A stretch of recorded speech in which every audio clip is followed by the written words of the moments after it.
The slap echoed through the trauma corridor like a gunshot, and for 3 full seconds, nobody in St. Meridian Medical Center moved.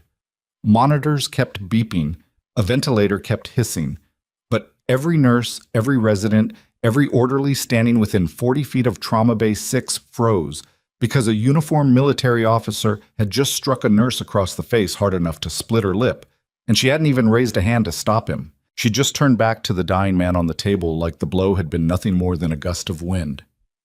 If you want to see how far this story goes, follow along, and don't forget to like this video and drop a comment with the name of your city. I read every single one, and I want to know exactly how far this story has traveled. Now back to the story. Nurse Claire Donovan had blood on her gloves and a cut lip that was already swelling, and she did not care about either one. Her hands were inside a man's open abdomen, 2 fingers pressed against a bleeding vessel that no one else in the room had located in time, and the only thing that mattered to her in that moment was the numbers on the monitor refusing to stabilize. "Pressure's dropping again," she said, her voice flat, almost bored, the way people sound when panic has been trained out of them through repetition. "I need 4 more units of O-neg in this room in the next 90 seconds or he dies on this table." Behind her, Lieutenant Carter Vance was still breathing hard, his hand still stinging from where it had connected with her face. He was 51 years old, silver at the temples, the kind of man who filled out a uniform like it was armor for his ego rather than his body. He'd come to St. Meridian under a classified liaison designation, here to oversee the trauma care of a patient whose real identity nobody in the room had been told. All they knew was that the man on the table had been flown in under heavy guard 2 hours earlier, that his chart had no name on it, only a case number, and that Vance had instructions to keep the procedure contained. Claire had broken containment by doing her job. "You don't address me like that," Vance said, stepping forward, his voice shaking with something that wasn't quite anger and wasn't quite fear. "You don't give me orders, nurse. You don't touch this patient without my authorization." "Then authorize 4 units of O-neg, or step out of my trauma bay," Claire said without turning around. That was when he hit her. Dr. Elliot Hargrove, the chief trauma surgeon, had been 3 feet away, scrubbing in for what was supposed to be a routine consult, and he watched the whole thing happen in a kind of suspended disbelief that made his hands stop moving over the sink. He was 58, built like a man who'd spent 30 years standing over operating tables, and in all those years he had never once seen a uniformed federal officer strike a member of his staff in the middle of an active resuscitation. "Security," he said, low, urgent. "Security, now." 2 guards finally pushed through the doors, but they slowed when they saw the rank on Vance's collar, and that hesitation told Elliot everything he needed to know about how this hospital's leadership had already decided to handle whatever was happening in this room. Nobody wanted to be the one who detained a federal liaison officer. Nobody wanted that phone call to go up the chain.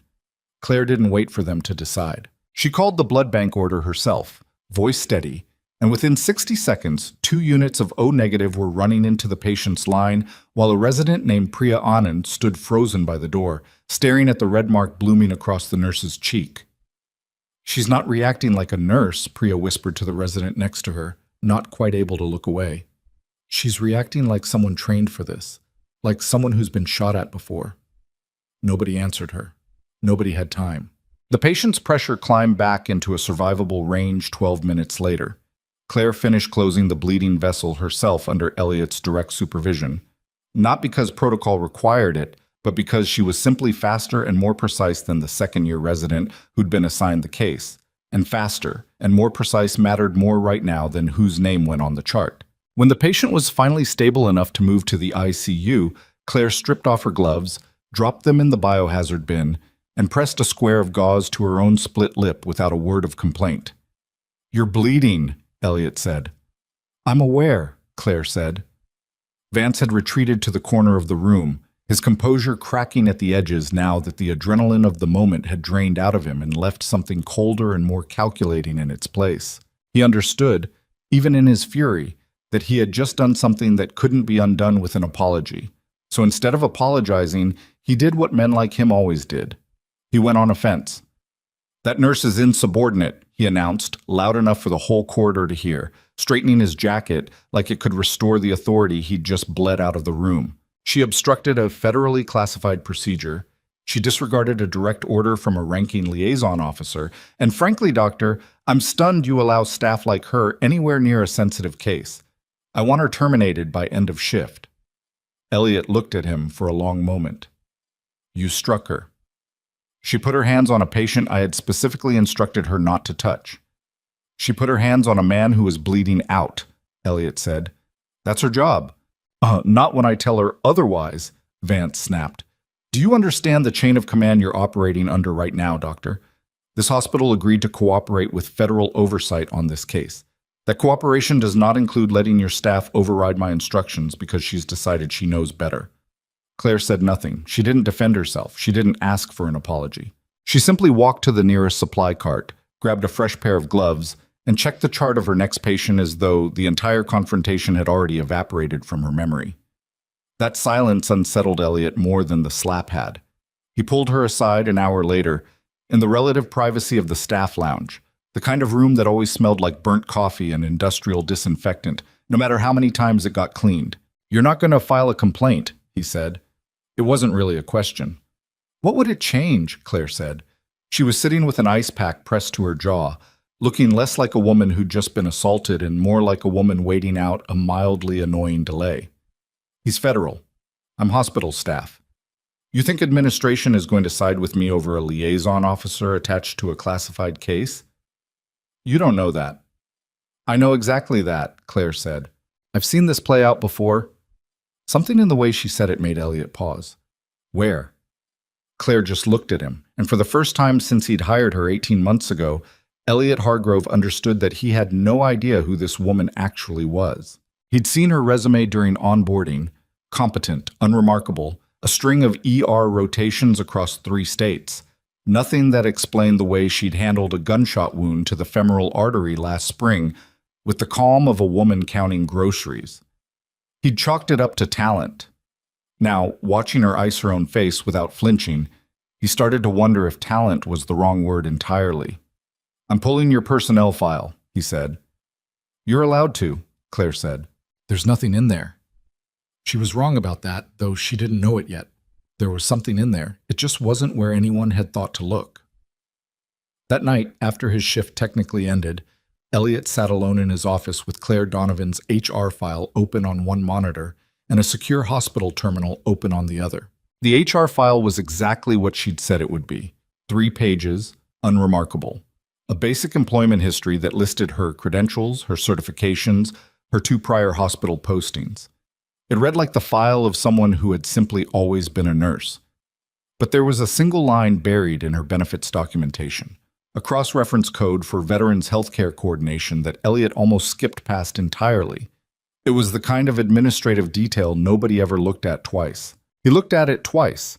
He typed the code into the hospital's Federal Veterans Liaison portal, a system the hospital had access to for exactly this purpose, verifying military health benefits for veteran employees, and waited while the search spun.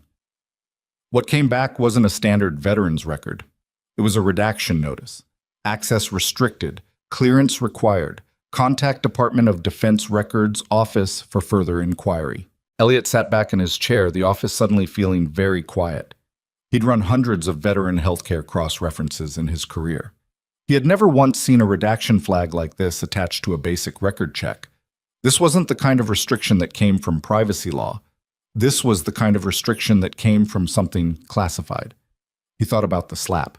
He thought about the way she'd put her fingers directly on a bleeding vessel without hesitating, the way she'd called a blood order without checking with anyone, the way she'd looked at Vance with something that wasn't fear, even when his hand was still raised. He thought about what Priya had whispered. She's reacting like someone trained for this. He didn't sleep much that night. The next morning, the hospital was already different. Word had spread fast. Not officially, never officially, but the way it always spreads in a building full of people who spend 12-hour shifts standing 6 feet from each other. Everyone knew Vance had struck a nurse. Everyone knew administration hadn't done anything about it. And everyone, in the particular way that hospital staff develop a sixth sense for institutional cowardice, knew that the hospital's leadership was hoping the whole thing would just quietly disappear. It almost did. Claire showed up for her shift at 6 a.m. exactly on time, her lips still swollen but otherwise composed, and went about her rounds as though nothing unusual had happened. She checked vitals. She changed dressings. She spoke to her patients in the low, steady voice of someone who had decided a long time ago that calm was a weapon, maybe the only one that mattered. At 9:15, hospital administrator Diane Castellano called Claire into her office. Diane was a woman who had spent 20 years climbing the ranks of hospital administration by never, under any circumstances, making the kind of decision that could come back to bite her professionally. She had a framed photo of herself shaking hands with the previous mayor on her wall, and she kept her office at a temperature that felt deliberately uncomfortable for anyone who had to sit across from her for more than 10 minutes. "I want to be very clear that the hospital takes this seriously," Diane said, not looking up from the folder in front of her. "Okay," Claire said, "but you also need to understand the position we're in.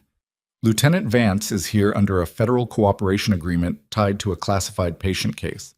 The hospital's continued participation in that program is sensitive, politically sensitive.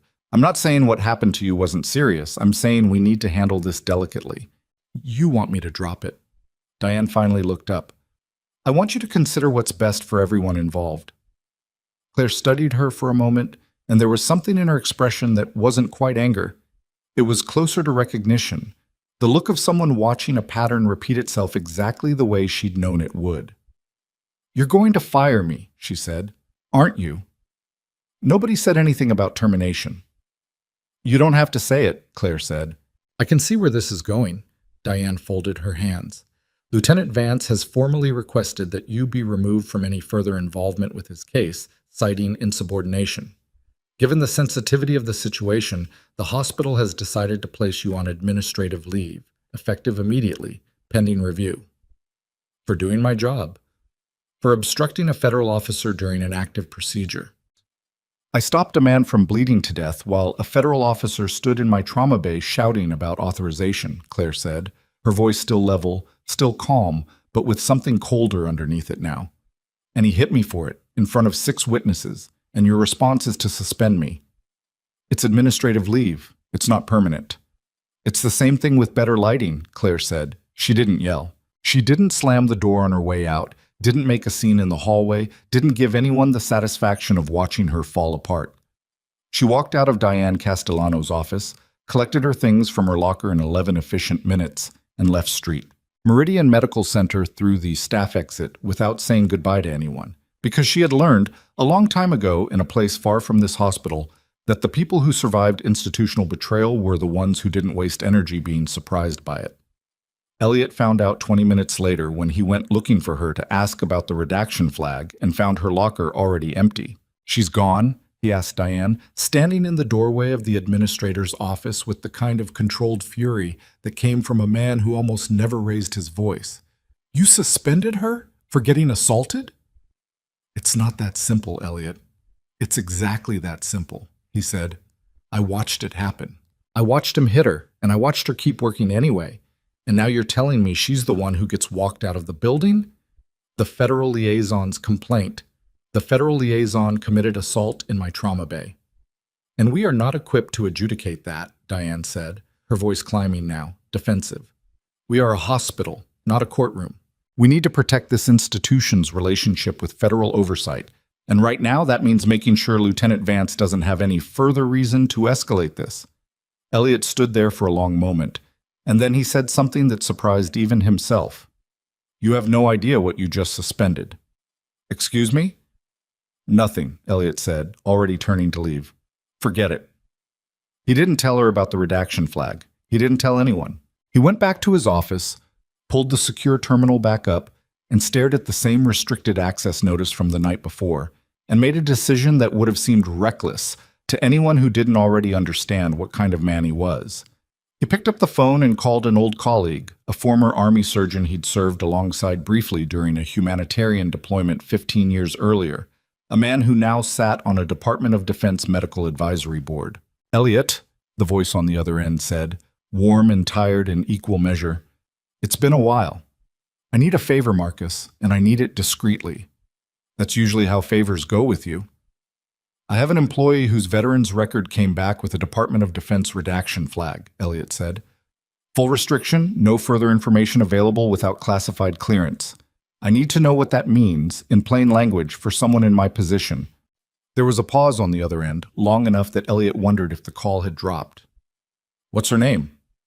Claire Donovan. Another pause, longer this time. Spell it. Elliot spelled it. Hold on, Marcus said, and Elliot heard typing, the distant sound of a door closing on the other end of the line, a man making sure he was alone before he said whatever he was about to say. When Marcus came back, his voice had changed entirely. Quieter, careful. The voice of a man choosing each word like it might detonate. Elliot, I need you to listen to me very carefully. Whatever situation has caused you to be asking about this name, you need to step back from it immediately. Why? Because that flag isn't administrative, Marcus said. That's an operational security designation. It's used for personnel whose service records are tied to classified missions that are still considered sensitive even after discharge. I can't tell you what's in that file. I genuinely cannot access most of it myself from where I sit. But I can tell you that whoever this woman is, she didn't spend 8 years doing routine triage in a base hospital somewhere. That kind of flag gets attached to people who were somewhere the public was never told about, doing something the public was never told about. Elliot felt something cold settle into his stomach. She's a nurse at my hospital. She's been here 18 months.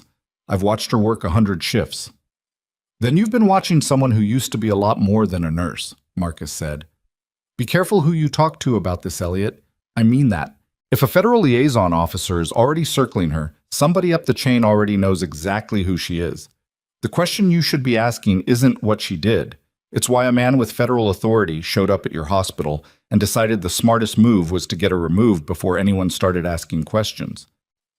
Elliot hung up the phone and sat in the silence of his office for a long time, the hum of the building's ventilation system the only sound in the room, and for the first time in longer than he could remember, he felt genuinely afraid of what he might be standing next to. He didn't have long to sit with that fear. At 4:52 that afternoon, every pager and overhead speaker in St. Meridian Medical Center erupted at once. Code red. Multiple casualty event incoming. All available trauma staff to the emergency entrance immediately. Repeat, all available trauma staff.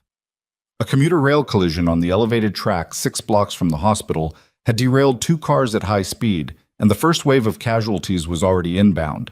11 critical patients, more behind them, ambulances screaming toward the bay faster than the triage board could even update. Elliot ran for the trauma wing with his coat half off, shouting orders, pulling every available surgeon and resident into position, and it was in the chaos of that first impossible minute, with blood already pooling on the tile and a 9-year-old boy seizing on a gurney while his mother screamed his name, that Elliot Hargrove realized with a sick, sinking certainty that the one person in this entire building who had the steadiest hands he had ever seen, the one person who might actually keep some of these people alive, had been walked out the front door 3 hours earlier. He grabbed his phone, hands shaking with an adrenaline that had nothing to do with surgical confidence and everything to do with desperation, and dialed a number he'd pulled from her HR file that morning without quite admitting to himself why. It rang twice. Claire Donovan. "It's Elliot Hargrove," he said, already moving, already shouting instructions to a resident over his shoulder. "I know you don't owe this hospital anything right now. I know what they did to you was wrong, and I'm not calling to ask you to forgive it. But there's a train derailment 6 blocks from here. We have 11 critical incoming and more behind them, and I do not have enough hands that know what they're doing. I need you." There was a silence on the line, just long enough that Elliot thought she might hang up. Then he heard movement on her end, a car door, an engine starting. "Trauma bay or triage?" Claire said. "Both. Whatever you can give me." "I'm 4 minutes out," she said. "Hold the line until I get there." She arrived in 3. She came through the ambulance bay doors already pulling her hair back, already scanning the chaos with the flat, assessing calm of someone who had walked into far worse than this and walked out the other side.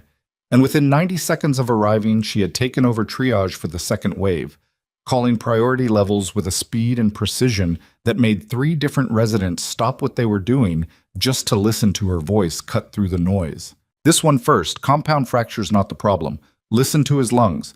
Tension pneumo. He needs a needle decompression now, not in 5 minutes. This one can wait. He's stable. Get him a line and move on." Her pressure's crashing. Get her into Bay 2 immediately. I'll be right behind you. Elliot watched her move through the wreckage of human bodies with something that looked less like nursing and more like command. Watched a dozen overwhelmed staff members instinctively start following her voice instead of waiting for direction from anyone else in the building. And somewhere in the back of his mind, underneath the adrenaline and the blood and the screaming, he thought about Marcus's warning. Be careful who you talk to about this. It was too late for careful now. Word had already reached someone. Because at 5:14 p.m., as Claire Donovan knelt over a teenage girl with a collapsed lung, both hands steady, voice low and reassuring, even as she worked a needle decompression with frightening precision, a black government sedan pulled up outside the ambulance bay doors, and Lieutenant Carter Vance stepped out of it with 2 armed escorts flanking him and a look on his face that suggested he had just received news he did not yet fully understand, and didn't like at all. He walked straight into the chaos of the trauma wing, past stretchers and screaming families and staff, too busy saving lives to stop him, his eyes locked on one person across the room. The same person he'd struck across the face 24 hours earlier. Donovan, he said, his voice cutting through the noise. We need to talk, now. Claire didn't look up from the girl beneath her hands. I'm a little busy. This isn't a request. Neither is keeping this girl alive, Claire said, still not looking at him, her hands moving with mechanical certainty, her voice utterly unbothered by his presence. You can wait, or you can leave. Those are your options. Vance's jaw tightened, and for a moment it looked like he might cross the room and do something far worse than slap her this time. But before he could move another step, his phone buzzed in his jacket pocket. Once, twice, a third time, urgent enough that even he couldn't ignore it. And when he finally looked at the screen, the color drained out of his face entirely. He stepped back from the trauma bay, phone pressed to his ear, his voice dropping to a whisper that he clearly didn't intend anyone to hear. Say that again, he said into the phone. Say that again, slowly. Whatever he heard on the other end made him turn and look at Claire Donovan with an expression that no longer held any trace of authority at all. It was something closer to recognition, closer to dread. Because somewhere in a secure federal records office 300 miles away, a request that Elliot Hargrove had unknowingly triggered the night before, a single quiet inquiry into a redacted veteran's file, had just tripped a flag that hadn't been touched in over 6 years. And that flag had a name attached to it that Carter Vance recognized instantly, a name tied to an incident he had spent half a decade making sure nobody ever spoke of again, a name that belonged to the woman currently saving a teenage girl's life 8 feet away from him, with the same calm, steady hands that had once, though he had never said this to a single living soul, pulled him out of the worst night of his military career and then watched, silently, as he took credit for a survival that had never been his to claim. He didn't answer the voice on the phone. He just stood there, sedan idling behind him, watching Claire Donovan close the chest seal on the teenage girl's pneumothorax with the same unhurried precision she'd shown 24 hours earlier with a split lip and his handprint still pink on her cheek. Sir, one of his escorts said quietly, Sir, we need to move. Vance lowered the phone an inch from his ear. Get me Director Hollis. Now. Not his office. Him. He's the one who just called you. Then get him back, Vance snapped, and there was a tremor in it that hadn't been there an hour ago, when he'd walked into this hospital like he owned the floor it was built on. Claire finished securing the dressing, checked the girl's pulse one more time, and only then did she stand, peel off her gloves, and look at him for the first time since he'd arrived. She didn't look surprised by whatever had rattled him. She looked like a woman watching weather she'd been expecting for a long time finally roll in. You got a call, she said. That's not your concern. It is now, she said, and walked past him toward the next gurney, where a man in his 60s was bleeding through a pressure bandage on his thigh, the femoral line nicked by shrapnel from the derailed train car. She knelt, checked the wound, called for a vascular tray, and didn't look back at Vance again, though she could feel him standing there, motionless, in the middle of a trauma bay that didn't have room in it for a man who'd stopped being useful. Elliot caught up to her 2 patients later, in the brief gap between the man with the femoral bleed and a woman with a crushed pelvis who'd been pulled out of the second derailed car. He had blood on his sleeves up to the elbow and a look on his face that told Claire he'd learned something he didn't know how to hold. You called someone, she said before he could speak. About my file. How did you... Because Vance just got a phone call that turned him the color of printer paper, Claire said, snapping a fresh pair of gloves on. And he hasn't taken his eyes off me since. People don't react like that to a name on a leave request. They react like that to a name that means something they were hoping had stayed buried. Elliot exhaled. I called a contact on a DOD medical advisory board. I asked him what a redaction flag on your veteran's record meant. You didn't expect it to be live, Claire said. What does that mean?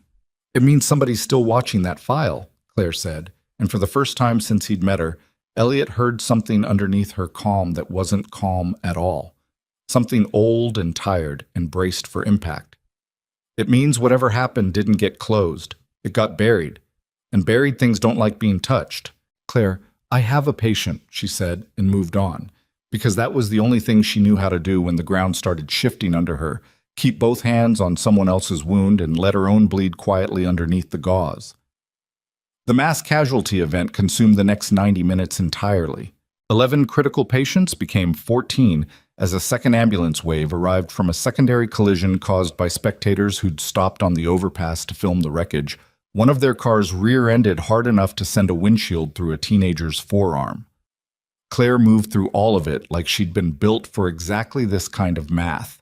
14 bodies, 6 surgeons, 1 trauma bay, decide who lives first, and don't apologize for the decision. She called priorities that made residents flinch and then watched, every single time, as the outcome proved her right.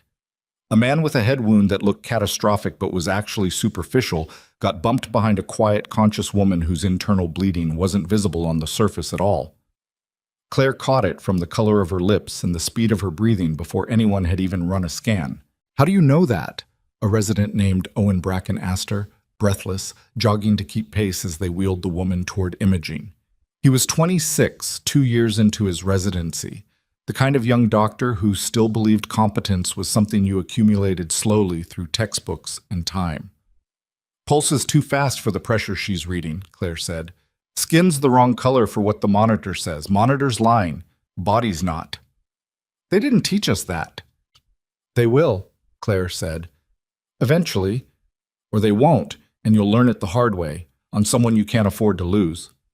Owen looked at her like he was trying to do long division in his head, and the numbers wouldn't sit still. Where did you learn it?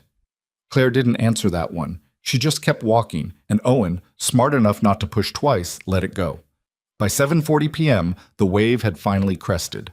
The last critical patient, a transit worker pulled from the wreckage with crush injuries to both legs, went up to surgery, and for the first time in 3 hours, the trauma bay went quiet enough that people could hear their own breathing again. Claire stood at the sink scrubbing blood off her forearms, her shoulders finally dropping an inch now that there was nobody left in front of her who needed her hands more than she needed a minute to herself. That was when Diane Castellano found her. I need you to know I didn't authorize you to come back, Diane said, standing in the doorway of the scrub room with the particular stiffness of a woman who had spent the last 3 hours fielding panicked phone calls and had decided, somewhere in the middle of them, that the safest path forward was to act as though none of it had happened. You're still on administrative leave. Claire didn't look up from the sink. Then I guess the 8 people I just kept alive don't officially exist either. That's not... Pick a side, Diane, Claire said, finally turning off the water, drying her hands with slow, deliberate movements. Either I'm an employee who saved your hospital's numbers tonight, or I'm a suspended nurse who wasn't authorized to be here, which means somebody's going to have to explain to the families of those 8 patients why the chart says they were treated by a person who, according to your own paperwork, didn't exist in this building today. Diane's mouth opened and closed once before she found words. I just came to tell you Lieutenant Vance is requesting a private meeting with hospital leadership, immediately. He says it concerns you directly. Good, Claire said. Let him. You don't seem worried. I've had worse meetings, Claire said, and there was something in the flatness of her voice that made Diane, despite every instinct she had toward self-preservation, take a half step back. The meeting happened in the small conference room on the 3rd floor, the one with the framed photo of the hospital's groundbreaking ceremony from 40 years ago, and a table that never quite sat straight on its legs. Diane was there. Elliot insisted on being there, against Diane's visible discomfort, and Vance sat at the head of the table with his 2 escorts standing by the door, His composure rebuilt into something brittle and overly formal, a man performing authority he no longer fully possessed. "I'll be direct," Vance said. "Nurse Donovan's continued presence on this case represents a significant security concern.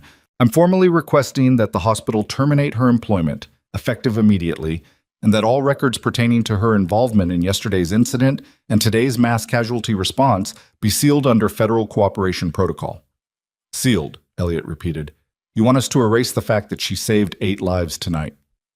"I want this hospital to understand the gravity of who it's dealing with," Vance said, and his voice cracked, just slightly, on the word gravity. "Claire Donovan is not who her HR file says she is. She has a classified service history that makes her continued employment in a civilian medical environment a liability this institution cannot afford." "Then tell us what that history is," Elliot said. "I'm not authorized to disclose that." "Then you're asking us to fire a nurse, bury the record of the lives she saved tonight, and trust you on the basis of information you refuse to share," Elliot said. "Does that sound reasonable to you, Lieutenant?" "Because it doesn't sound reasonable to me." Vance's jaw worked silently for a moment. "This isn't about reasonable. This is about national security clearance protocols that supersede hospital policy."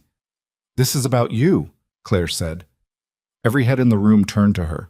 She hadn't spoken since she'd sat down, hadn't moved from the chair near the door, hadn't given any indication that she planned to participate in a conversation that was, on paper, entirely about her future.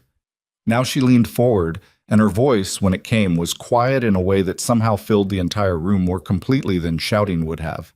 "You're not worried about my service record getting out," she said. "You're worried about what's attached to it. Because my file isn't the only one that gets pulled if someone with clearance starts asking the right questions. Yours comes up too, doesn't it, Carter?" Vance went very still. "I don't know what you're referring to," he said, but the words came out wrong, too fast, missing the conviction he'd tried to load into every sentence before it. "Anbar Province," Claire said. 6 years ago. Forward operating position, call sign Hollow Creek. You were the ranking officer on a joint operation that went bad in the first 90 seconds. I was the medic who kept 4 of your men breathing long enough to get them onto a bird out of there, including you, after a piece of shrapnel opened your femoral artery and you went into hemorrhagic shock on a stretcher I was holding together with my own hands and half a roll of pressure tape. The conference room had gone completely silent. Even Diane, who understood almost nothing about military operations, understood enough about human faces to recognize the look draining out of Carter Vance's. The official after-action report, Claire continued, credited the survival of that unit to quick thinking by command-level decision-making under fire. It didn't mention that command was unconscious for most of the extraction.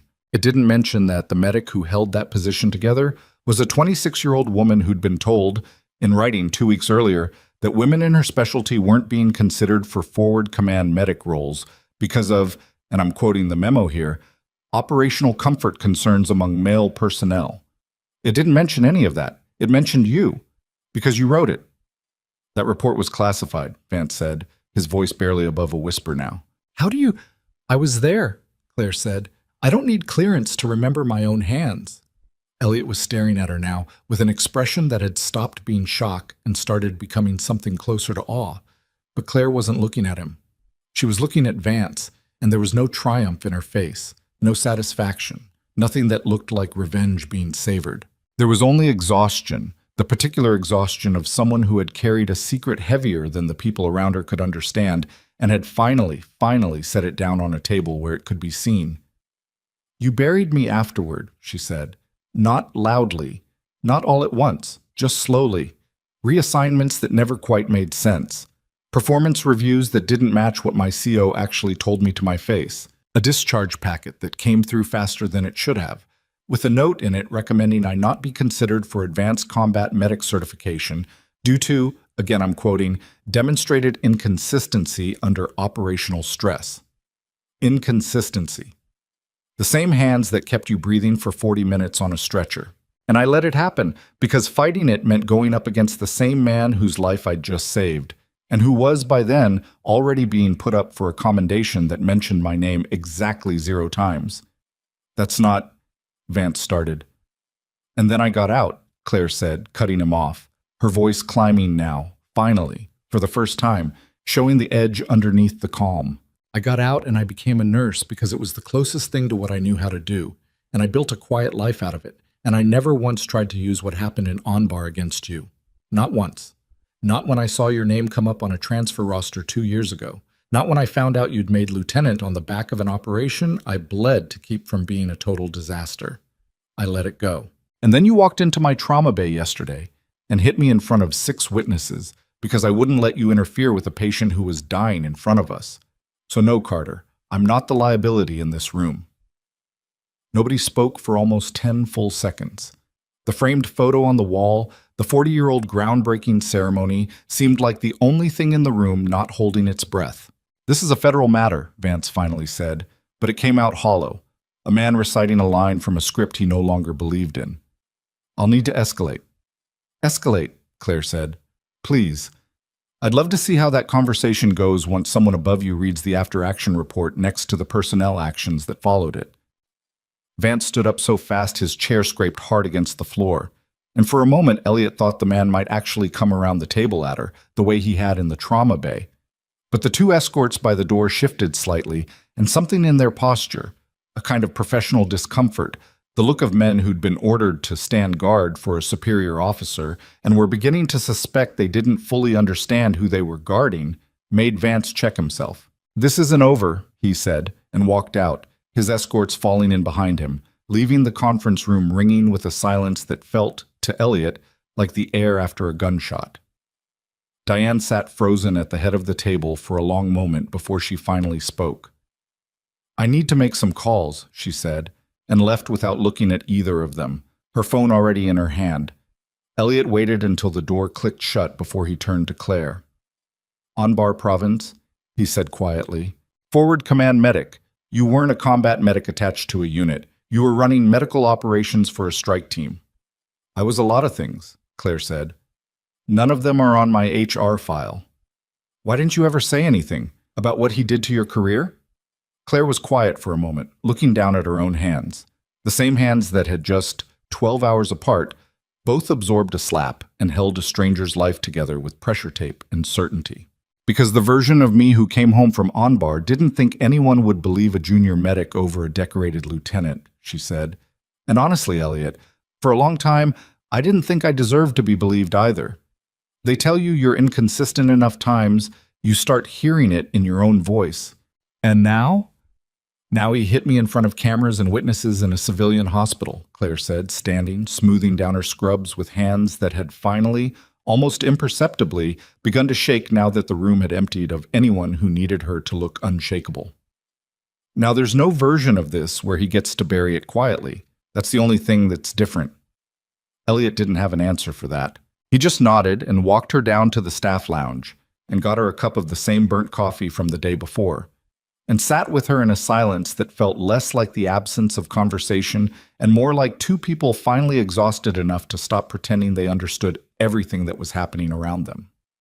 They didn't know, not yet, that Carter Vance had not gone back to his sedan to leave the hospital grounds. He had gone to the parking structure adjacent to the building, climbed 3 flights to a level with no security cameras, the kind of blind spot a man only knows about if he's spent time studying a building's layout in advance, and made a call on a second phone, not the one his escorts had heard ring earlier, but a private line, the number for which existed in exactly one contact list outside his own. It's me, he said, his voice low, urgent, scraped raw at the edges. She's here. She's at the hospital. She remembers everything, and she said it out loud, in front of witnesses, in front of the chief surgeon. There was a pause on the other end, and then a voice, clipped, controlled, the voice of someone used to managing problems before they became disasters, said something that made Vance's free hand tighten into a fist against the concrete pillar beside him. Then we need to move faster than we planned, the voice said, before she remembers the part that isn't in the after-action report at all. She doesn't know about that, Vance said, too quickly, the words tumbling out before he could stop them. You'd better hope you're right, the voice said, because if Claire Donovan starts pulling threads, Carter, she's not going to stop at Anbar. She's going to find Operation Cold Harbor. And if she finds that, it's not your career that ends. It's both of ours, along with a few people considerably higher up the chain than either of us. The line went dead. Vance stood alone in the dark parking structure for a long moment, his breath fogging faintly in the cold, concrete air, the city lights of the skyline visible through the open side of the structure looking suddenly very far away, like something he was no longer entirely sure he'd get to keep. Then he straightened his jacket, the same way he had in the trauma bay the day before, the gesture of a man trying to put authority back on like a coat that no longer fit, and walked back down toward his car.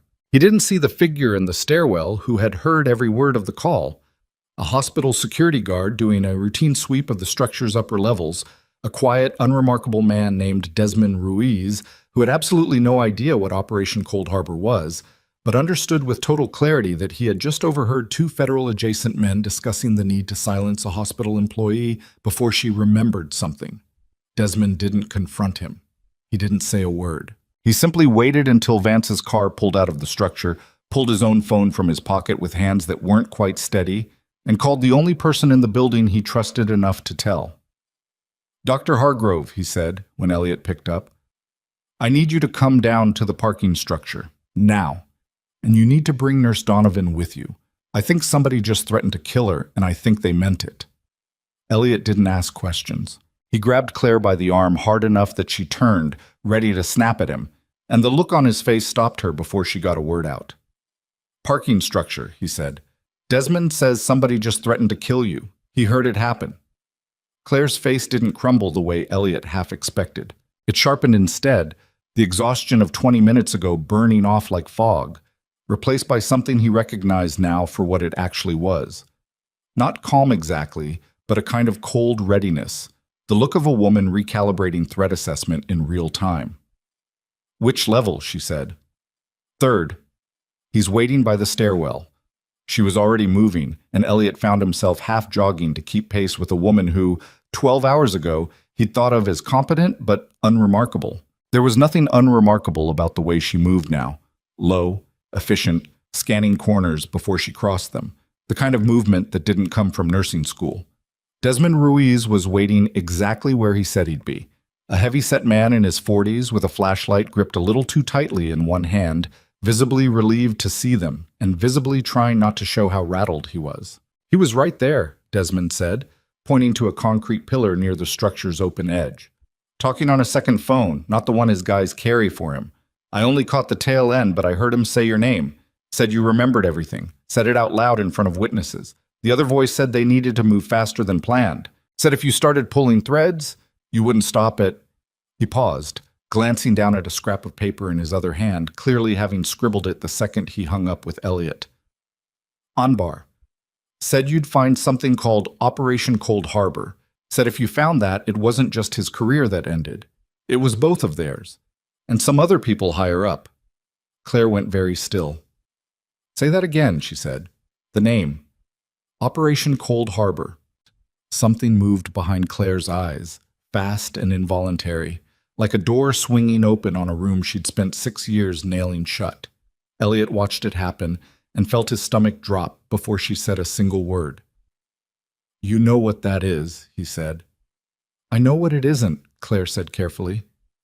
"It isn't something that exists in any record I was ever shown. Anbar was the operation on paper. Cold Harbor was never on paper. Cold Harbor was the thing that happened underneath Anbar that nobody, including me, was supposed to remember happened at all." "What does that mean?" Claire looked at Desmond. "Did he say anything else? Anything specific?" "Just that," Desmond said. "And then he hung up and drove off about 90 seconds before I called Dr. Hargrove." Claire nodded slowly, and something in the gesture had the finality of a person closing a door on the last version of a plan she'd been quietly running for 6 years. A plan that had involved staying small, staying unremarkable, staying exactly nowhere near anyone who might ask the wrong question. "I need you to do something for me," she said to Desmond. "I need the timestamp on that footage you reviewed when you came up here. I need to know if there's a camera on this level." "There isn't. That's why he picked this spot." "Of course he did," Claire said, more to herself than to either of them. "He's not improvising. He planned this route before he ever walked into the conference room." Elliot felt the cold settle deeper into his chest. "Claire, if this man just got off the phone discussing killing you, Then we have maybe a few hours before whoever's on the other end of that call decides the cleanest solution is the fastest one, Claire said. Which means I need to make a phone call of my own. And you two need to understand that once I make it, there's no taking it back. People are going to come looking, and they're not going to be polite about it. Who are you calling? Claire was quiet for a moment, weighing something Elliot couldn't see. Someone I haven't spoken to in 6 years, she said. Someone who might still be alive to pick up. She walked to the edge of the parking structure, away from both of them, and pulled out her phone. Elliot watched her dial a number from memory. No contact name attached, just digits she'd apparently carried in her head for half a decade without ever using them, and hold the phone to her ear with a tension in her shoulders that made her look, for the first time since he'd known her, genuinely afraid. It rang 4 times. 5. Elliot was about to suggest they go back inside when someone answered. "This number doesn't exist anymore," a man's voice said, flat, immediate. "Master Sergeant Reyes," Claire said. "It's Donovan." A long silence, long enough that Elliot wondered if the call had simply ended without either of them hanging up. "Donovan's dead," the voice finally said. "Donovan died in a training accident in 2020. There's a headstone in Tucson that says so." "There's a headstone with my name on it that I've never visited," Claire said, "because I was alive when they put it there, and you know that better than anyone, because you're the one who signed off on the paperwork that made it official. I need to talk about Cold Harbor." The silence this time had a different texture to it, not confusion, but dread. "You shouldn't have that name," Reyes said. "I didn't go looking for it. Vance brought it to me 3 hours ago, on a call he didn't know was overheard. Said if I started pulling threads, I'd find Cold Harbor, and if I found it, it ends careers above his pay grade. I need to know what I actually did out there, Reyes. I need to know what they erased from my own head along with my discharge papers." "You weren't supposed to remember any of it." "I don't remember it," Claire said, and for the first time her voice cracked, just slightly, the first crack Elliot had heard in 2 days. "That's the problem. There's a gap. 11 days in my own service record that I cannot account for. And I've spent 6 years telling myself it doesn't matter. And now a federal liaison officer is talking about killing me to keep whatever happened in that gap buried. So no, Reyes, I don't get to not ask anymore." Another long pause. When Reyes spoke again, his voice had dropped to something barely above a whisper, the voice of a man checking over his own shoulder in whatever room he was standing in. "Not on this line," he said, "and not tonight. There's a diner off Route 9 outside the city called Halloran's. Tomorrow, 0600.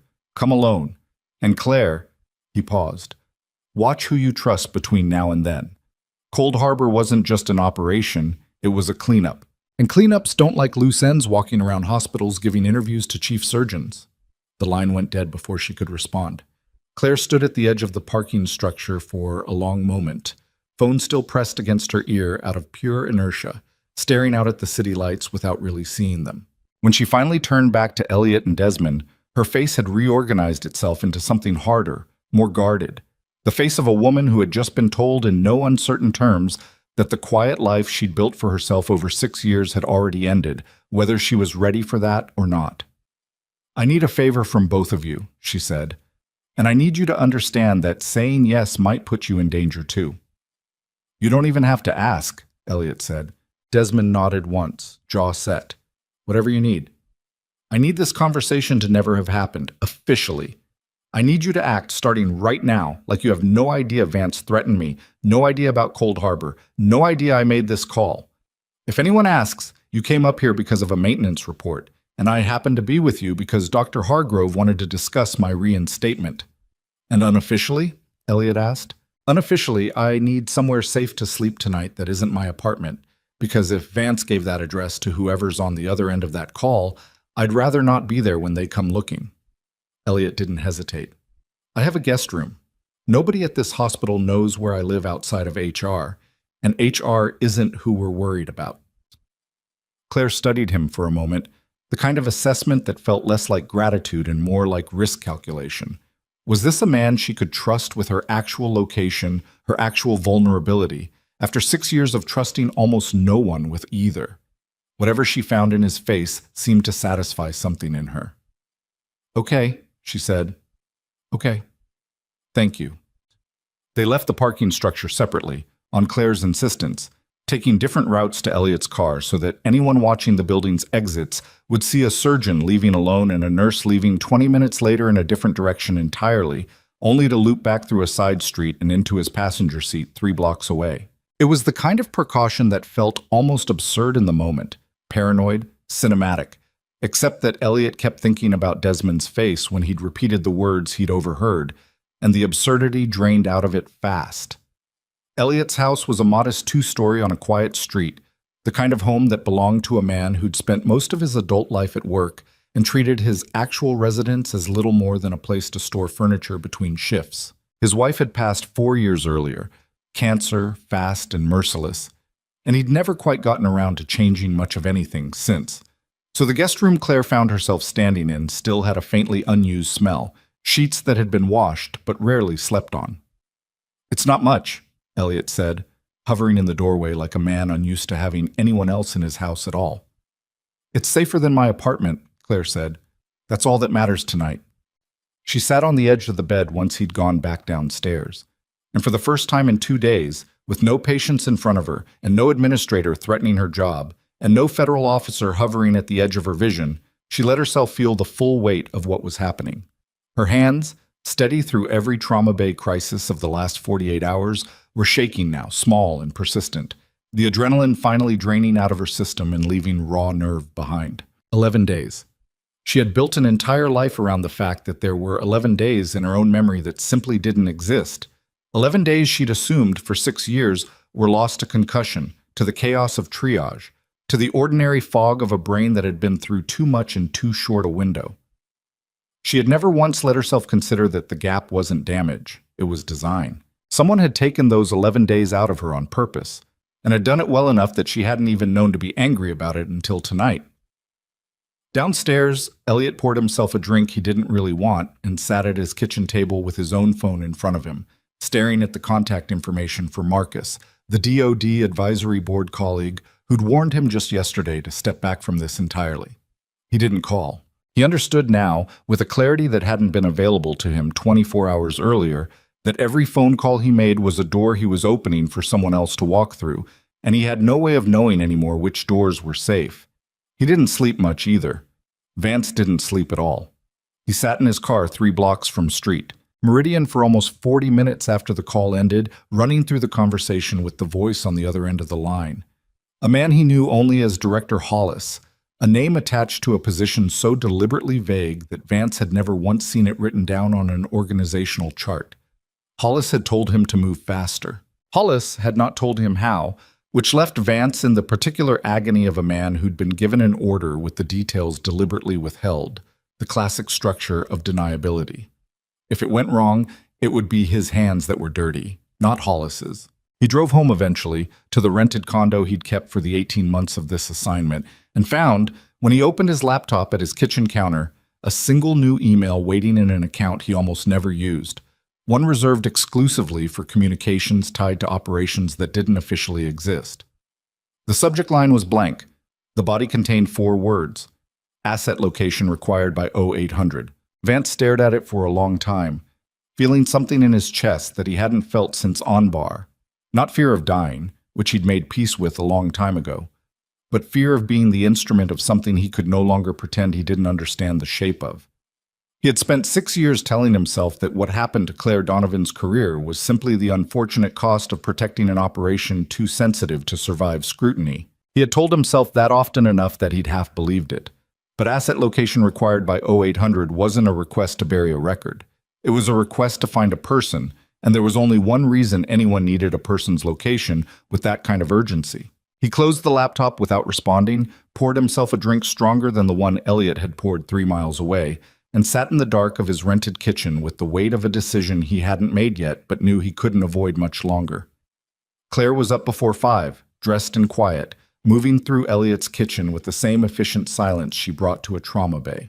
Elliot found her there when his own restless half-sleep gave up entirely, sitting at his kitchen table with 2 cups of coffee already poured, one in front of an empty chair clearly meant for him. "You don't have to come," she said before he could offer. "Halloran's." Rhea said alone, I'm not letting you drive out to meet a man who erased your medical discharge alone after someone discussed killing you 12 hours ago, Elliot said, sitting down, wrapping both hands around the coffee like it could anchor him to something steadier than the last 2 days had been. I'll wait in the parking lot. I won't come inside unless you need me. Claire studied him for a long moment, and something in her face, not quite warmth, but its early cautious cousin, softened slightly. Okay, she said. Parking lot. Halloran's turned out to be exactly the kind of diner that existed for exactly this purpose. A low building off a frontage road with a gravel lot and a faded sign and a clientele of truckers who minded their own business as a matter of principle. Reyes was already in a back booth when Claire walked in, a broad-shouldered man in his 50s with a face that had clearly spent the last 6 years aging faster than the calendar accounted for, gray creeping into a beard he hadn't had when she'd known him. You look the same, he said, as she slid into the booth across from him.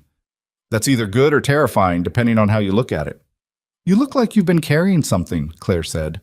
I've been carrying something for 6 years, Reyes said. He waited until the waitress had poured coffee and retreated before he continued, his voice dropping low, the careful murmur of a man who'd spent 2 decades learning exactly how far a voice could carry in a room. Cold Harbor wasn't an operation against an enemy combatant force. It was a sanctioned strike against a joint contractor facility, American contractors, Claire, working under a black budget line that didn't officially rote through any branch you or I ever swore an oath to. Weapons testing that violated about 6 different treaties if anyone ever looked at it in daylight. The official story was that the facility got hit by insurgents. The truth was, we hit it. 11 of us went in, 4 came out.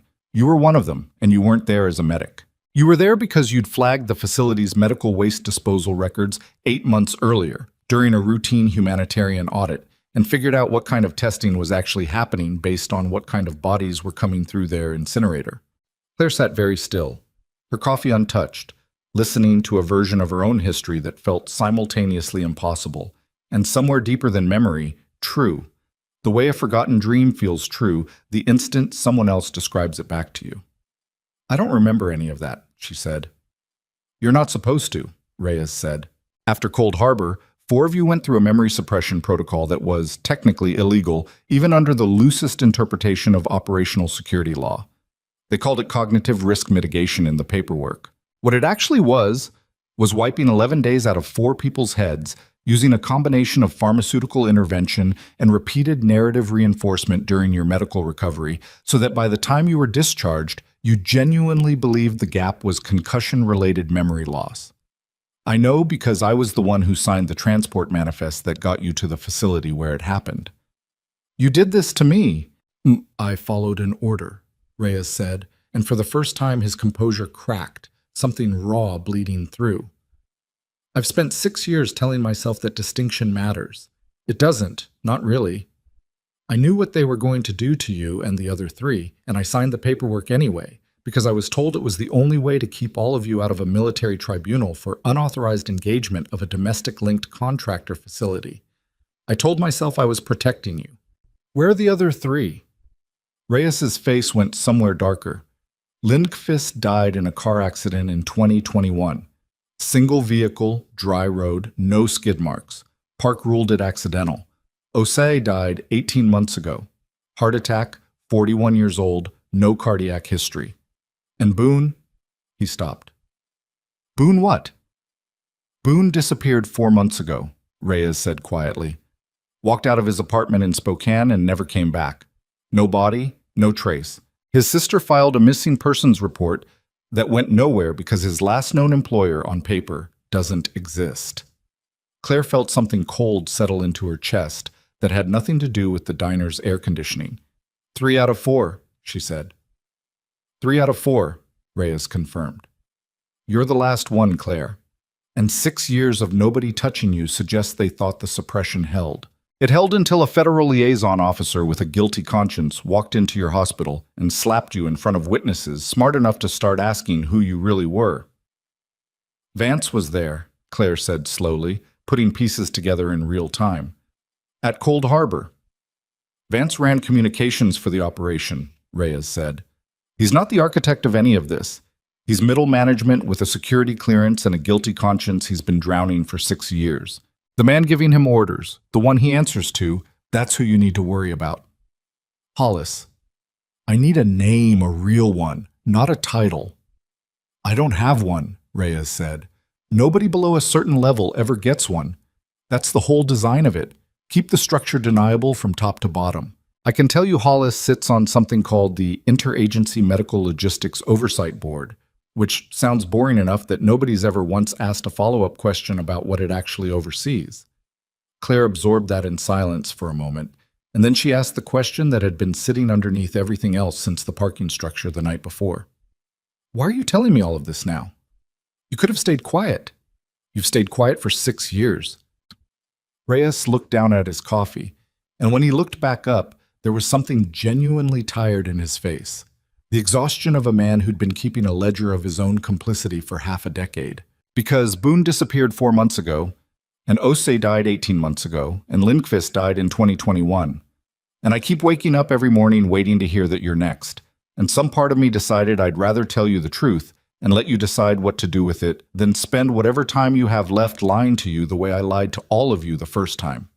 He reached into his jacket and slid a small flash drive across the table, barely larger than a fingernail. What's on this? Everything I could pull before they revoked my access 2 years ago, Reyes said. Personnel files, the original incident report before it got sanitized, financial records tracing the contractor facility's funding back through 3 shell companies to a budget line that, if you follow it far enough, terminates at an appropriations subcommittee almost nobody's ever heard of. It's not everything. It's enough to start a fire, if you know who to hand it to. Who do I hand it to? Not anyone inside the system, Reyes said immediately. The moment this touches anyone with a security clearance, it disappears, and probably you do too. You need someone outside it entirely. A federal judge, an inspector general's office with actual independent authority. Ideally, someone in the press with enough institutional backing that killing the story means killing a newsroom, which is a much harder thing to make disappear quietly than killing one nurse. Claire closed her hand around the drive, feeling its weight, absurdly small for everything it apparently contained. Vance said if I find Cold Harbor, it ends his career and someone above him too. He didn't sound like he was protecting an op. He sounded scared. He should be scared, Reyes said, because the second you make a move with what's on that drive, Hollis is going to assume Vance is the leak, whether he actually told you anything or not. And men like Hollis don't deal with leaks. They seal them. Claire sat back in the booth, the flash drive cold and small in her closed fist, and felt the full architecture of what she was actually standing inside of settle over her for the first time. Not a hospital dispute, not even a personal vendetta against a man who'd hit her in a trauma bay, but a 6-year cover-up with 2 confirmed deaths, 1 disappearance, and a federal officer currently weighing whether to follow an order to find her location by 8 o'clock that morning. Thank you, she said quietly, for telling me, for carrying this as long as you did. Don't thank me, Reyes said, sliding out of the booth, dropping a few bills on the table for coffee he hadn't touched. I'm the reason you lost 11 days of your own life. The least I owe you is the truth about where they went. He paused at the edge of the booth, looking down at her with something that might have been the closest thing to an apology a man like him knew how to offer. Watch your 6, Donovan, and don't trust the surgeon as far as you think you can, not because he's working for them, because if they're watching you, they're watching everyone standing close enough to you to be useful as leverage. He walked out without looking back, and through the diner's front window, Claire watched him climb into a battered pickup truck and pull out onto the frontage road, disappearing into the gray early light of a morning that had started ordinary and was ending as anything but. She found Elliot exactly where she'd left him, parked at the edge of the gravel lot, and the moment she slid into the passenger seat, he could see something in her face that hadn't been there the night before. Not fear exactly, but the settled, grim clarity of someone who finally understood the actual size of the thing chasing her. Well, he asked. We need to find somewhere to look at what's on this, Claire said, holding up the drive between 2 fingers. That isn't your house, isn't my apartment, and definitely isn't the hospital. Elliot pulled out of the lot, already running through a mental list of places that fit those criteria, when his phone buzzed on the dash between them. He glanced at it instinctively, the way anyone does, and felt his stomach drop before he even fully registered why. It was a text from Diane Castellano, time-stamped 4 minutes earlier. Federal agents just arrived at the hospital with a warrant for Claire Donovan's personnel file and a court order compelling her immediate return for questioning. They're saying she's a person of interest in an active national security investigation. I need you to call me back the second you see this. Claire read it over his shoulder, and for a long moment neither of them said anything at all. The only sound in the car, the low hum of the engine and the gravel ticking under the tires as Elliot's foot came off the gas without him quite deciding to slow down. They move faster than 8 o'clock, Claire said quietly. What do we do? Claire's eyes were already on the side mirror, scanning the road behind them, the flash drive still gripped tight in her closed hand. And when she spoke again, her voice had dropped into something Elliot hadn't heard from her yet. Not the calm of a trauma bay, but the colder, harder calm of someone who had just, for the first time in 6 years, decided to stop running from what she actually was. We don't go back, she said. Not yet. Not until we know exactly who signed that warrant and exactly how fast word travels from a federal questioning room to a man named Hollis, who's already decided I'm a loose end that needs to disappear before I do any more damage. A dark SUV pulled out from a side road half a mile behind them. No lights on, despite the gray morning, matching their speed exactly, close enough to be deliberate and far enough to still pretend it wasn't. Elliot, Claire said very quietly, watching it in the mirror. Don't react. Just drive normally. We have company. Elliot's hands tightened on the wheel, but he kept his foot steady, the speedometer holding at a flat 55 like Claire had told him. Who are they? Doesn't matter yet, Claire said. What matters is they're not boxing us in. That means they're following, not intercepting, which means somebody wants to know where we go before they decide what to do about it. That's supposed to be reassuring? It's information, Claire said. Information's better than nothing. Take the next right. Don't signal early. Don't slow down before the turn. Just take it like you've been planning to all along. Elliot took the turn onto a county road lined with bare winter fields, and in the mirror the SUV held back, then followed, exactly as Claire had predicted, exactly as confirmation of everything she already suspected. She pulled her phone out, and for a moment Elliot thought she was about to call someone, but instead she powered it down completely and pulled the battery, an old habit clearly worn smooth from years of practice. They can track a live phone, she said, answering the question before he asked it. Yours too. Pull the battery when we stop. And go where? We can't just drive in circles until they get bored. We're not driving in circles, Claire said. We're driving somewhere with cameras, witnesses, and an open public record. Somewhere it's harder for a sanctioned cleanup to look like anything other than exactly what it is. She directed him toward the federal courthouse in the city center, a wide stone building with marble steps and a flag that hung motionless in the cold morning air. And Elliot understood her logic the moment the building came into view. Nobody made a person disappear on the courthouse steps, not in daylight, not with security cameras mounted on every corner and reporters who occasionally lingered there covering unrelated cases. The SUV peeled off 2 blocks before they arrived. They're not going to grab me in public, Claire said, watching it go. Not yet. Which means Hollis still thinks containment is possible. That buys us time. Time for what? Time to get this to someone who can't be made to disappear as easily as I can. She had Reyes's flash drive in her jacket pocket, and as Elliot parked 2 blocks from the courthouse, she finally told him the name she'd been turning over in her head since Halloran's, a federal judge named Miriam Okafor, sitting on the district court, who 2 years earlier had presided over a case involving defense contractor fraud that had earned her a reputation, in certain circles, as someone who didn't bend when people with stars on their collar asked her to look the other way. You think she'll see you? No appointment, no warning, carrying evidence of an illegal black operation? I think, Claire said, opening the car door, that judges keep public office hours for exactly this reason.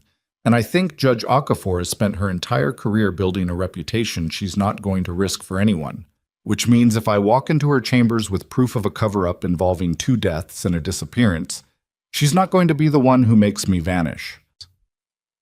It took 40 minutes of waiting in a public corridor, badge checks, a metal detector, a clerk who looked at Claire's split lip and old security camera photos pulled from a phone with open suspicion, before they were finally shown into a small anteroom outside Judge Okafor's chambers. The judge herself was a tall woman in her 60s with sharp eyes and an expression that suggested she'd heard every excuse, every desperate appeal, every conspiracy theory a courthouse could generate, and had learned to separate the real ones from the noise through nothing but sheer repetition.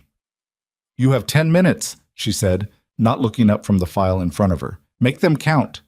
Claire didn't waste a single one of them. She laid out Cold Harbor in clean, clipped sentences. The contractor facility, the black budget line, the 11 days erased from her own memory, the 3 names of the dead and missing, Vance's call in the parking structure, the federal agents who'd shown up at the hospital within hours asking for her by name. She placed the flash drive on the desk between them like a closing argument. Judge Okafor listened without interrupting, her expression unreadable. And when Claire finished, she sat in silence for a long moment, turning the small drive over once in her fingers. "Do you understand what you're asking me to do?" she said finally. "If even a fraction of this is real, you're asking me to put my name on an inquiry that implicates people with the authority to make my own career disappear." "I'm not asking you to do anything with it today," Claire said. "I'm asking you to be the person who has it, because right now I'm the only one who knows, and they're trying to make sure that number stays at 1. Something shifted behind the judge's eyes. Not trust, not yet, but the calculation of a person weighing risk against the particular kind of guilt that comes from looking away from something true. She pulled a small evidence bag from her desk drawer, sealed the drive inside it without a word, and wrote something on a label in handwriting too quick for Claire to read. "I'm logging this as received material pertaining to a potential federal misconduct inquiry," she said. "That puts it on the record. Official record. The moment I do that, it exists in a system, which means destroying it stops being clean. It becomes a federal offense with my name attached as a witness to its existence." She looked up at Claire directly for the first time. "That's the best protection I can offer you right now. It's not a guarantee." "It's more than I had an hour ago," Claire said. Judge Okafor made one phone call before they left her chambers. Not to anyone in the military chain, but to the regional office of the Department of Justice's Inspector General, a contact she clearly trusted enough to use her own name on the line. Elliot watched Claire's shoulders drop half an inch as the call connected. The first small physical sign of relief he'd seen from her since the parking structure the night before. They were 3 blocks from the car, walking fast through the cold, when Elliot's phone buzzed in his coat pocket. He'd put the battery back in once they reached the courthouse, judging it safe enough in daylight, surrounded by people. The screen showed an unknown number. He almost didn't answer. Something made him. "Dr. Hargrove?" The voice was Vance's, but stripped of everything performative that had been in it before. No rank, no authority, just exhaustion. "I need you to put Claire on the phone." Elliot held the phone out, eyebrow raised, and Claire took it, pressing it to her ear without breaking stride. "What do you want, Carter?" I want you to know I didn't give them your location," Vance said, fast, like a man who'd rehearsed exactly 4 sentences and needed to get through all of them before his nerve failed. "They asked me for it at 0800 and I told them I didn't have it. I've been stalling since this morning. I don't know how much longer that buys you, but I needed you to know I'm not the one who pulled the trigger on this." Claire stopped walking. "Why would you tell me that?" "Because Reyes called me an hour ago," Vance said. "Told me he gave you the drive. Told me what he told you about Hollow Creek, about Cold Harbor, about Lindqvist, and Osei, and Boone." His voice cracked slightly on the last name. "I've spent 6 years convincing myself I followed orders because the alternative was worse. I'm 51 years old, Claire, and I just realized I don't actually know what the alternative would have looked like because I never once let myself find out." "That's not an apology." "I know," Vance said. "I don't think I get to give you one of those. Not yet. Maybe not ever. But Hollis has a secondary team already moving, separate from the agents at the hospital. Plain clothes, unmarked vehicle, ex-military contractors, not federal employees, which means if they find you, there's no warrant, no due process, no paper trail. I'm telling you because I watched you hold a teenage girl's lung together with your bare hands 2 days after I hit you across the face, and whatever I am, I'm not enough of a coward to let that be the last thing I let happen to you." The line went quiet for a moment, both of them holding something neither could quite name. "Where?" Claire said finally. "I don't know exactly, but Hollis operates out of a logistics annex registered as a private medical supply contractor off Route 12, maybe 20 minutes from where you are right now. If you want this to actually end, Claire, not just survive today, but end, you need something that puts Hollis's name on paper in his own voice, not Reyes's, not mine. Hearsay gets buried, a recording doesn't. You're suggesting I walk into the place where they're planning to make me disappear. I'm suggesting, Vance said, that I can get you in.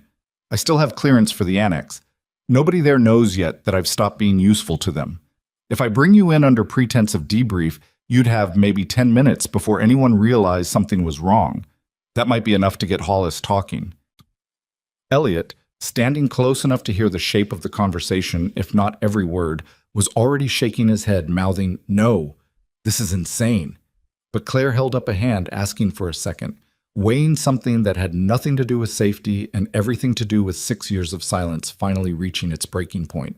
"If this is a setup," she said slowly, "if you're walking me into a room to finish what you couldn't manage in a parking structure, I want you to understand that I will not go quietly. I've put bigger men than you on a table and watched them not get up." "It's not a setup," Vance said. "I know that's exactly what I'd say either way. I don't have anything left to offer you except showing up and finding out together whether I'm telling the truth." Claire looked at Elliot, who was still shaking his head, his face pale with a fear that had nothing performative in it at all. "Claire, this is suicide. Let the Inspector General's office handle it. You gave them the drive. Let the system work." "Systems take months," Claire said quietly. "Boone disappeared 4 months ago. I don't have months, Elliot. I have however long it takes that plainclothes team to find this car." She turned the phone back to her ear.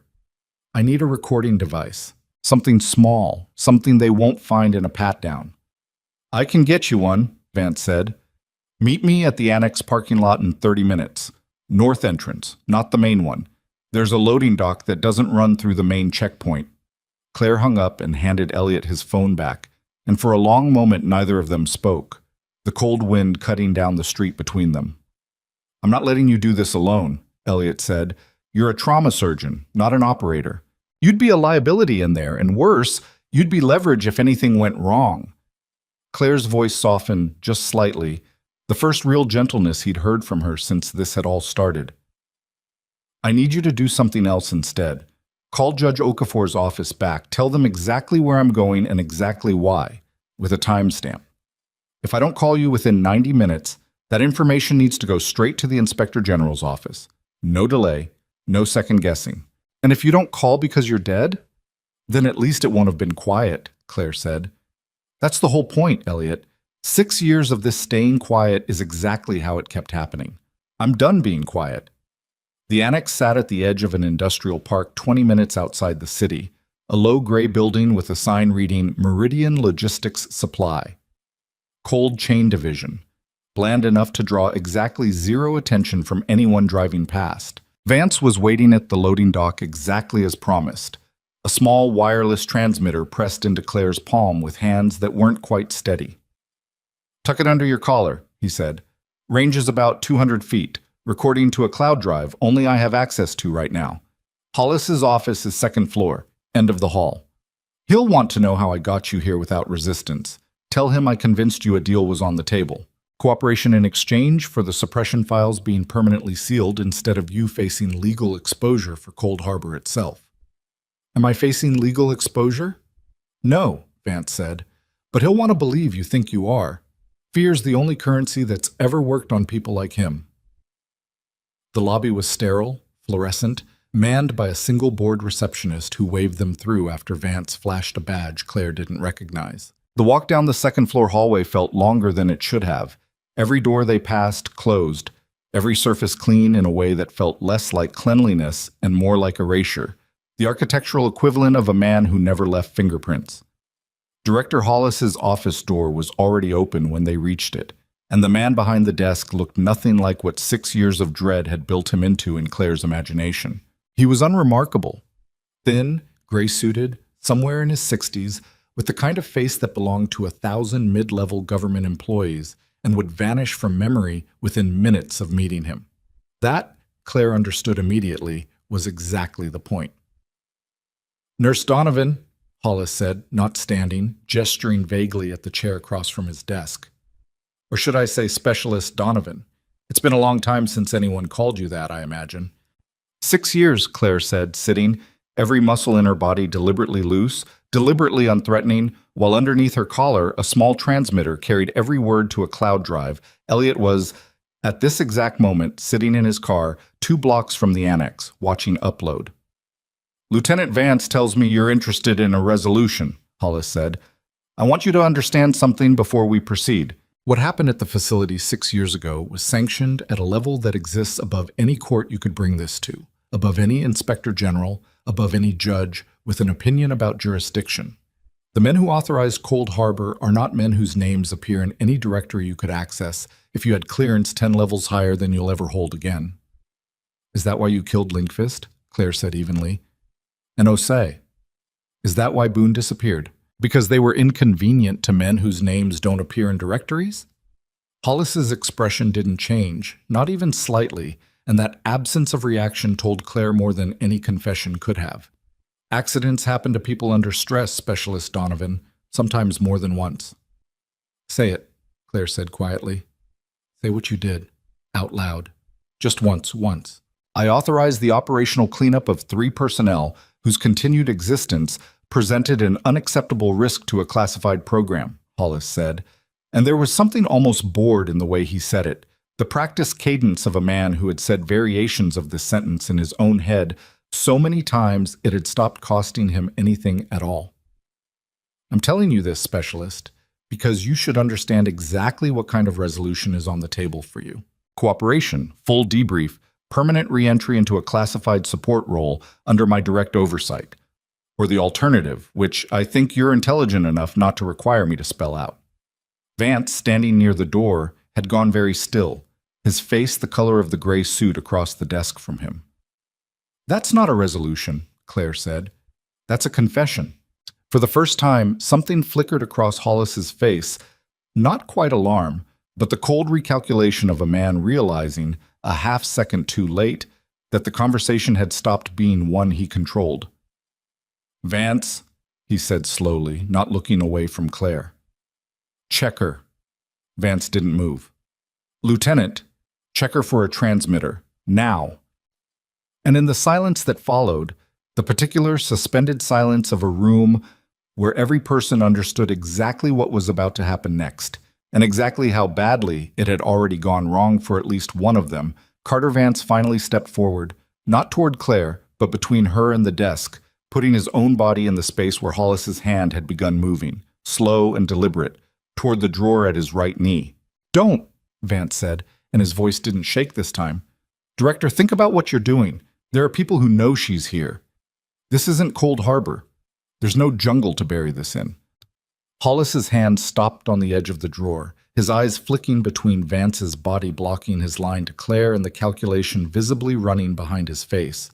Risk, exposure, the math of a man who'd spent a career making problems disappear quietly and was now realizing, in real time, that quiet had stopped being an option somewhere in the last 90 seconds. Step aside, Lieutenant, Hollis said. That's an order. I'm done taking yours, Vance said. The door behind them burst open before Hollis could answer, and for a half-second Claire's whole body braced for the plainclothes team Vance had warned her about. But it wasn't them. It was 3 men in windbreakers stamped with the letters OIG across the back, sidearms drawn but lowered, moving with the controlled urgency of people executing a plan rather than improvising one. And behind them, moving slower, cane in one hand and an expression that held no satisfaction in it at all, came Judge Miriam Okafor. Director Hollis, she said, I have a federal search warrant for this facility and an arrest warrant with your name on it, based on a sworn statement and supporting evidence regarding the deaths of 2 former service members and the disappearance of a 3rd, along with the unlawful detainment and attempted suppression of a 4th. I'd advise you to keep your hands where I can see them, because every agent in this room would very much like an excuse. Hollis's hand came up slowly from the drawer, empty, and something in his face finally cracked. Not guilt, Claire understood, watching him, but the particular fury of a man who had never once imagined the architecture protecting him could actually fail. You have no idea what you're unraveling, he said, to the room, to nobody, to the judge who was already nodding the agents forward. This program has been operational for 11 years. There are people 3 levels above me who will bury this so deep, then they can explain that to a grand jury too, Okafor said. One thread at a time, Director. That's usually how it works. They took him out through the same loading dock Claire had walked in through 20 minutes earlier, hands cuffed behind him, his gray suit suddenly looking less like camouflage and more like exactly what it was. The uniform of a man who'd built an entire identity around being forgettable, now walking out in full view of agents documenting every step with a body camera. Claire stood in the doorway of the office and watched him go, and she waited for the moment to feel like triumph, the way she'd half imagined it might during 6 years of swallowing this silently. It didn't. It felt instead like something closer to exhaustion finally being allowed to surface, the particular fatigue of carrying a weight so long that setting it down doesn't feel like relief at first. It just feels like the sudden absence of something that had become structural. Vance stood beside her, not moving, watching the same hallway Hollis had just been marched down. "How did they know to come?" he asked quietly. "Elliot," Claire said. "I told him if I didn't call within 90 minutes, he was supposed to get the recording to the Inspector General's office. He didn't wait 90 minutes. The second the transmitter started picking up Hollis's voice in real time, he forwarded the live feed to Judge Okafor's contact, and they moved the moment they heard the word cleanup come out of his mouth on tape. "He saved your life from a parking lot 2 blocks away. He's been saving lives from rooms he wasn't technically allowed in for 18 months, Claire said. "I don't think he knows how to do anything else." One of the agents approached Vance carefully, the posture of a man unsure whether he was looking at a witness or a suspect, and the answer, Claire understood, was that he was both. And which one ultimately stuck was about to become the defining fight of Carter Vance's professional life. "Lieutenant Vance," the agent said, "we're going to need you to come in for a full statement." "I know," Vance said. He turned to Claire before they let him out, and there was nothing performative left in his face at all, none of the authority he'd worn into her trauma bay 2 days earlier like a costume. "I'm not asking you to forgive what happened in Anbar, or what I let happen to your career after. I don't think there's a version of forgiveness that fixes 6 years, but I want you to know that whatever they do to me for what's on that recording, it was worth it to stop being the kind of man who watches and says nothing." "You hit me," Claire said, quiet even. "I haven't forgotten that either." "I know," Vance said. "I'm not asking you to." He let them lead him out, and Claire stood alone in the hallway for a long moment, the adrenaline finally draining out of her system in a wave that left her hands trembling against her sides, the same hands that had stayed perfectly steady inside a stranger's open chest cavity less than 48 hours earlier. The next 6 days unfolded with the particular anticlimactic mess of bureaucracy finally catching up to something it had spent years avoiding. The Inspector General's office opened a full investigation into the Interagency Medical Logistics Oversight Board, and within 72 hours, 2 more names surfaced above Hollis in the chain. Men with public titles and public offices who had spent over a decade believing their distance from the operational details made them untouchable. It didn't. Reyes's flash drive, combined with Hollis's recorded confession and the financial trail through the shell companies, gave federal prosecutors enough to begin building a case that reporters, once it broke, took to calling the Cold Harbor Inquiry, a phrase that appeared in print exactly 9 days after Claire walked out of that annex on her own 2 feet. She didn't give a single interview. She turned down every request that came through the hospital's front desk, every producer who left a card with Diane Castellano's office, every journalist who tried to catch her in the parking lot after a shift. She had spent 6 years being erased by people with power over the narrative, and she wasn't interested in trading that for being defined by it in the other direction either. She wanted, more than anything, to go back to work. The hospital wouldn't let her, not exactly, not the way she'd been before. Diane Castellano, in a meeting that felt almost comically smaller than everything that had happened around it, formally reversed Claire's administrative leave, expunged it from her file, and then, with the kind of careful diplomatic language that only comes from someone who's been coached by legal counsel, offered her something new. "The board would like to create a position," Diane said, sitting across the same conference table where Claire had once dismantled Carter Vance in front of witnesses. "Director of Advanced Trauma Response. It would mean building out a forward stabilization protocol for mass casualty events, training staff in field triage methods most civilian hospitals don't have access to. Frankly, Claire, after what we all watched you do during the derailment, and after what's now public about your service record, the board feels, and I agree with them, that you're uniquely positioned to lead something like this. Something that didn't exist here before you. You suspended me 5 days ago. I know, Diane said, and to her credit, she didn't flinch from it. I made the wrong call. I made it because I was scared of federal liability, and I let that fear outweigh what was actually happening in front of me, which was a member of my staff getting assaulted for doing her job correctly. I can't undo that. I can offer you a role that means it never happens to anyone else here, the way it happened to you. Title, authority, a seat in leadership decisions, and the resources to build the kind of program that means the next derailment, the next mass casualty event, doesn't depend on one nurse happening to show up. Claire sat with that for a long moment, turning it over, weighing it the way she weighed every offer now, with the hard-won caution of someone who had learned exactly how easily institutions could turn on the people who served them. But there was something different in this one.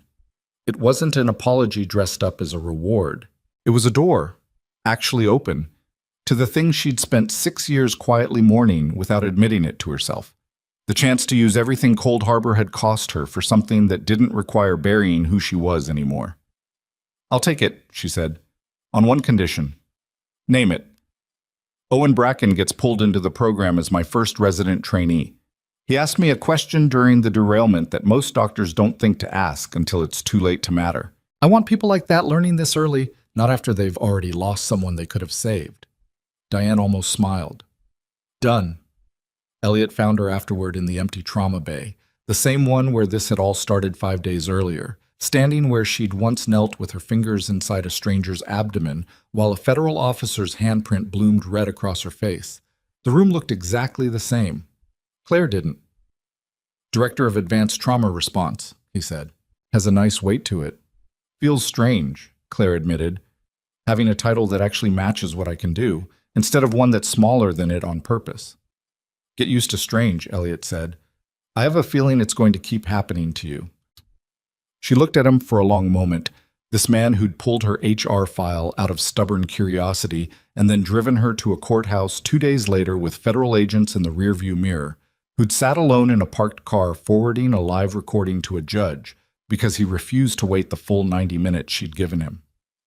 Thank you, she said, for not waiting.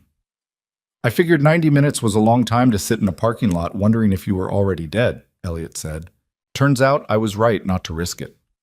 The formal hearing for Carter Vance took place 3 weeks later in a closed military tribunal that nonetheless leaked enough detail to the press that the broad strokes became public within days. He was found to have committed assault, but the tribunal weighed against his cooperation in the Cold Harbor investigation, the recording he'd helped capture, his sworn testimony against Hollis and the 2 officials above him. He wasn't reinstated to active liaison duty. He was formally reprimanded, stripped of his security clearance, and reassigned to a training command position 3 states away, not vindicated, not forgiven, but given, in the narrow and unsentimental language of military justice, the chance to spend the remainder of his career doing something other than causing harm. He sent Claire 1 letter after the reassignment came through. She almost didn't open it. When she finally did, it was short. 4 sentences, no excuses, ending with a line that she read twice before folding the paper back into its envelope. I spent 6 years telling myself silence was loyalty. I was wrong about almost everything except how good you were at keeping people alive, including, once, me.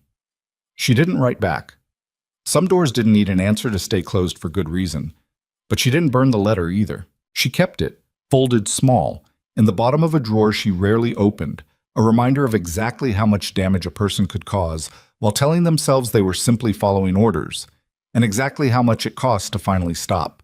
Director Hollis's trial began 2 months later and was, by every account that reached Claire secondhand, a long and grinding affair, prosecutors slowly assembling a case built on financial records, the recovered remains of the contractor facility's incinerator logs, and the testimony of 3 former operatives who, once Hollis's arrest became public, finally felt safe enough to come forward with what they'd witnessed and feared for years. He was convicted on charges that ran into double digits: conspiracy, obstruction, And in a quiet and devastating addition that came from new evidence uncovered during the investigation, involuntary manslaughter in connection with the deaths ruled accidental years earlier.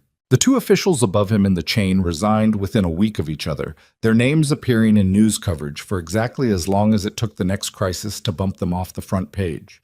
The way these things always eventually faded, the world moving on even from things that had once felt unsurvivable to the people standing inside them. Master Sergeant Reyes testified twice, once for the Inspector General's office and once before Congress, in a closed session that resulted, 8 months later, in new legislative language governing the oversight of black budget programs operating adjacent to medical and humanitarian missions. It wasn't enough, Claire knew. It was never going to be enough to bring back Lindqvist or Osai, and it didn't immediately solve the mystery of what had actually happened to Boone, whose case remained, even after everything, formally unresolved. But it was something.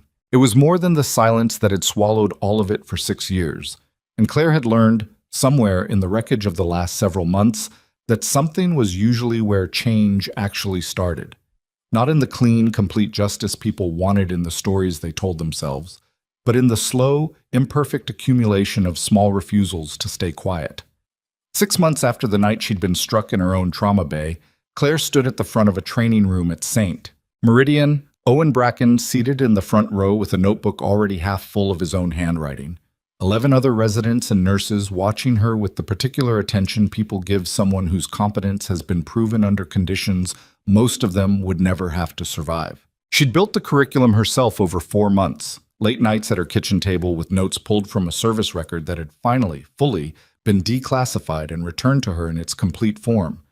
Every operation, every commendation, every detail that had once existed only as a redaction flag now sitting in a folder she kept on her desk.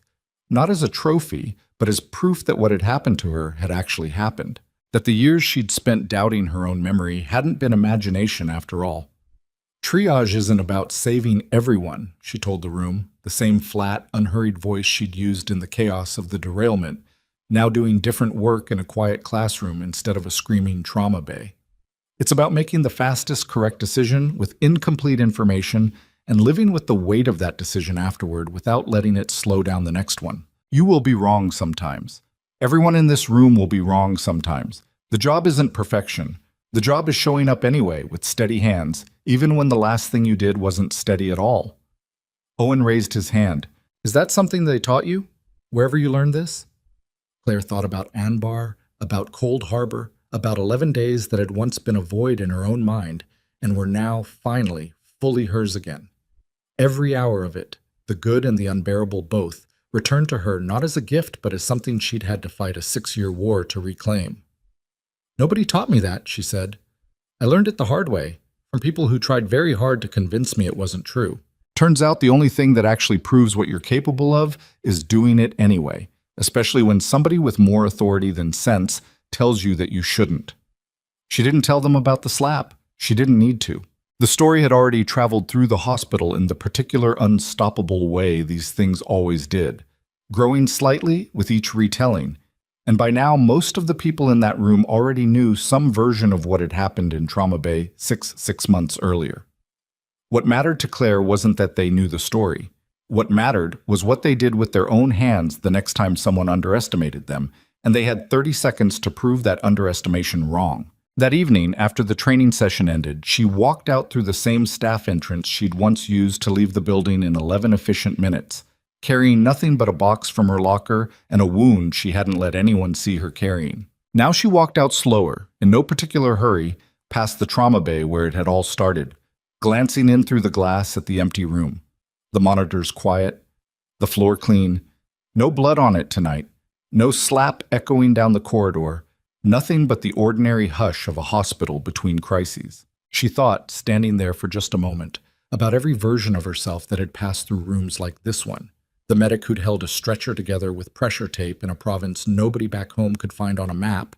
The discharged veteran who'd let people tell her she was inconsistent until she half believed it herself.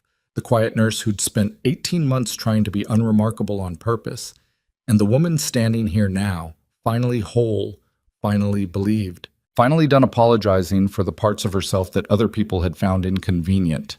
Being underestimated, she understood now, had never actually been about her. It had been about what was easier for the people doing the underestimating, easier to dismiss a quiet woman than to reckon with what she'd actually survived, easier to bury a file than to answer for what was inside it, easier to call her inconsistent than to admit that consistency had never been the problem in the first place. The world was full of people who would rather you stay small because your smallness made their comfort cheaper.